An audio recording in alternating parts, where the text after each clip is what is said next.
కోట్ల రూపాయలు కూడా కాని పరిస్థితి నుంచి ఈరోజు పెన్షన్లకు సంబంధించి నెలకు 2,000 కోట్ల రూపాయలు కేవలం పెన్షన్ల కోసం మాత్రమే ఇస్తా ఉన్న పరిస్థితి. సంవత్సరానికి 24,000 కోట్ల రూపాయలు పెన్షన్ల రూపకంలో ఇస్తా ఉన్న పరిస్థితి.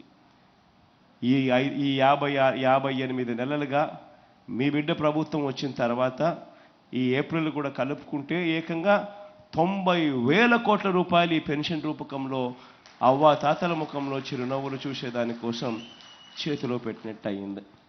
నేను ఎందుకు ఈ మాట చెప్తా ఉన్నాను అంటే, ఒకసారి గమనిస్తే ఆంధ్ర రాష్ట్రంలో ఇచ్చేది సంవత్సరానికి 24,000 కోట్ల రూపాయలు సంవత్సరానికి ఇస్తా ఉన్న ఏకైక రాష్ట్రం ఆంధ్రప్రదేశ్ అయితే, దాని తర్వాత మీరు గమనిస్తే బీహార్లో చూస్తే 4,300 కోట్లు, ఉత్తరప్రదేశ్లో చూస్తే పెన్షన్ల కోసం ఇచ్చేది 5,160 కోట్లు, కర్ణాటకలో చూస్తే 4,700 కోట్లు, పక్కన తెలంగాణలో చూసినా కూడా 8,180 కోట్ల రూపాయలు. అంతే.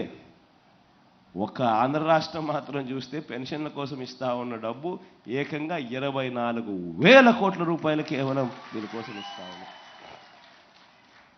ఈ విషయాలన్నీ కూడా ఎందుకు చెప్తా ఉన్నాను అంటే, రేపొద్దున మోసం చేసేందుకు 4,000 అంటారు, 5,000 అంటారు, 6,000 అంటారు. ఇంకా అవసరమైతే మోసం చేయడానికి ఎలాగూ చేసేది లేదు కాబట్టి ప్రతి ఒక్కరికి 8,000 కూడా అంటారు. కానీ వాస్తవం ఏమిటి అని అంటే, ప్రతి ఒక్కరూ గుర్తుపెట్టుకోండి, ఏదైనా కూడా చేసేవాడు ఎవడైనా ఉన్నాడు అని అంటే, మంచి చేసే మనసు ఎవరికైనా ఉంది అని అంటే, నేను ఈరోజు గర్వంగా కూడా ఒక మాట అయితే మీ అందరికీ ఒక మాట అయితే ఇస్తా ఉన్నా. మేనిఫెస్టోలో నేను చెప్పినా చెప్పకపోయినా, ఎందుకనంటే చేయగలిగిందే నేను చెప్పాలి, చేయలేనిది నా నోట్లో నుంచి రాకూడదు, నేను చెప్పకూడదు, చేయగలిగిందే చెప్పాలి. కానీ నేను మేనిఫెస్టోలో చెప్పినా చెప్పకపోయినా ఈ 58 నెలల పాలన చూస్తే చాలా కనిపిస్తాయి మీ అందరికీ కూడా. నేను చెప్పనివి చాలా చేసినవి అన్నీ కూడా మీ అందరికీ కూడా కనిపిస్తాయి. మీ అందరికీ కూడా ఒక్క విషయం మాత్రం నేను హామీ ఇస్తా ఉన్నా, ఏదైనా ఎక్కడైనా ఎవరైనా కూడా పేదలకు కానీ, అవ్వాతాతలకు కానీ, పిల్లలకు కానీ, ఇటువంటి ఏ సెక్షన్స్కైనా కూడా మంచి చేసే విషయంలో జగన్తో పోటీ పడే నాయకుడు ఈ దేశంలోనే ఎక్కడా ఉండడని మాత్రం చెప్తా ఉన్నా.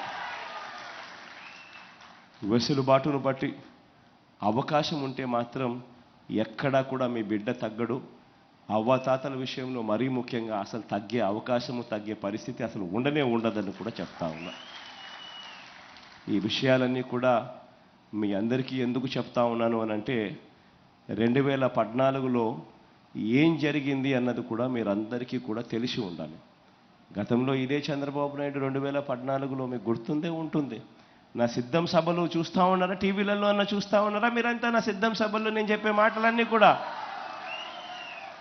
నా సిద్ధం సభల్లో నేను మాట్లాడే మాటలన్నీ కూడా మీరంతా ఒకవేళ నిజంగా చూస్తూ ఉండింటే టీవీలలో, చూసే వాళ్ళందరూ చేతులు ఒక్కసారి పైకి ఎత్తండి. చూసేవాళ్ళు మాత్రమే.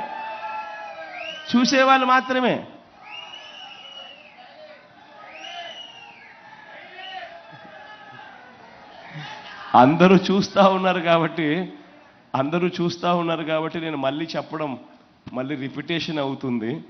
ఎందుకనంటే 2014లో చంద్రబాబు నాయుడు ఏం హామీలు ఇచ్చినాడు అని చెప్పి నేను ఇలా ఆయన పోస్టర్ చూపించి, ఆయన స్వయంగా సంతకం పెట్టి, ఆయన ఫోటో, మోడీ గారి ఫోటో, దత్తపుత్రుడి ఫోటోతో 2014లో ఆయన ఎన్నికల ప్రణాళికలో ఏం చెప్పాడు అని ఇలా మనం ఫోటోలు చూపించి, ఆ తర్వాత ఆయన చెప్పిన హామీలు, ముఖ్యమైన హామీలు ఇవి అని అంటూ 2014లో ఏ రకంగా చంద్రబాబు నాయుడు ప్రతి ఇంటికి ఆ పాంఫ్లెట్ పంపించడమే కాకుండా టీవీలలో అప్పట్లో ఈనాడులోను, ఆంధ్రజ్యోతిలోను, TV5లోను ఏ రకంగా అడ్వర్టైజ్మెంట్ ఇచ్చి ఆ తర్వాత 2014 ఎన్నికలు అయిపోయిన తర్వాత ఆ పాంఫ్లెట్లో రాసినవేటి ముఖ్యమైన హామీలు అంటూ తాను చెప్పినటివి, ఆయన ఫోటో, మోడీ ఫోటో, దత్తపుత్రుడి ఫోటో, వీళ్ళందరి ఫోటోలు పెట్టి ఆయన సంతకం పెట్టి ఇంటింటికి పంపించిన విషయాలలో ఒక్కటంటే ఒక్కటి కూడా ఆయన కనీసం అమలు చెయ్యని పరిస్థితులన్నీ కూడా మీ అందరికీ సిద్ధం సభల్లో ఆ పోస్టర్ చూపించి చంద్రబాబు నాయుడు గారు సంతకం పెట్టిన ఆ ముఖ్యమైన పాంఫ్లెట్, ముఖ్యమైన హామీల పాంఫ్లెట్, మీ ప్రతి ఇంటికి పంపించిన పాంఫ్లెట్ చూపించి మీ అందరికీ కూడా చెప్పడం జరిగింది. ఒకటి మీ అందరికీ కూడా చెప్తా ఉన్నా, మోసం చేసే వాళ్ళని నమ్మద్దండి, అబద్ధాలు చెప్పే వాళ్ళని నమ్మద్దండి. ఎందుకనంటే ఈరోజు మీ బిడ్డ దాదాపుగా సంవత్సరానికి 70,000 కోట్ల రూపాయలు ఖర్చు చేస్తూ ఉన్నాడు. ఈ మాదిరిగా ఇంతకుముందు ఎప్పుడూ జరగల. మీ బిడ్డ ఈ మాదిరిగా ఎందుకు చేయగలుగుతా ఉన్నాడు అని అంటే, ఎక్కడా కూడా కరప్షన్ లేకుండా, ఎక్కడా కూడా వివక్ష లేకుండా మీ బిడ్డ తీసుకొచ్చిన సమూహమైన మార్పులు తీసుకొచ్చాడు. కాబట్టి ఎప్పుడూ చూడని విధంగా, ఎప్పుడూ జరగని విధంగా ఆంధ్ర రాష్ట్ర చరిత్రలో ఈరోజు సంవత్సరానికి 70,000 కోట్ల రూపాయలు దాదాపుగా మంచి చేసి చేయిస్తూ ఈరోజు పనులు జరుగుతూ ఉన్నాయి. కానీ ఈరోజు సూపర్ 6 అంటా ఉన్నాడు చంద్రబాబు, సూపర్ 7 అంటా ఉన్నాడు చంద్రబాబు. వాటికి ఇటువంటివన్నీ కూడా కలుపుకుంటే మొత్తానికి చంద్రబాబు నాయుడు గారి హామీలు 1,40,000 కోట్లు దాటుతూ ఉన్నాయి.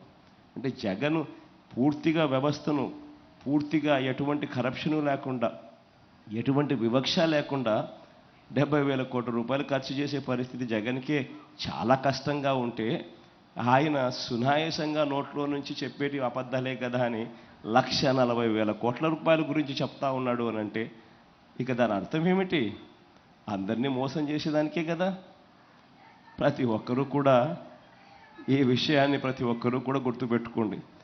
తర్వాత మళ్ళీ చంద్రబాబు నాయుడుకు పొరపాటున ఓటేస్తే మాత్రం పులి నోట్లో తలకాయ పెట్టినట్టే అన్నది ప్రతి ఒక్కరూ కూడా గుర్తుపెట్టుకోండి. ఈ విషయాలన్నీ చెప్పి ఇక మైక్లో మీరెవరైనా మాట్లాడాలనుకుంటే మీ దాకా మైక్కి పంపిస్తా. మీరేదైనా సలహాలు సూచనలు ఏదన్నా ఇస్తే కూడా తీసుకుంటాను. అవన్నీ కూడా రాబోయే రోజుల్లో ఇంకా మన ఎఫిషియన్సీని ఇంకా పెంచేదానికోసం ఇంకా ఉపయోగపడేట్టుగా అయితే ఖచ్చితంగా ఉపయోగపెట్టుకుంటానని కూడా తెలియజేస్తా ఉన్నా.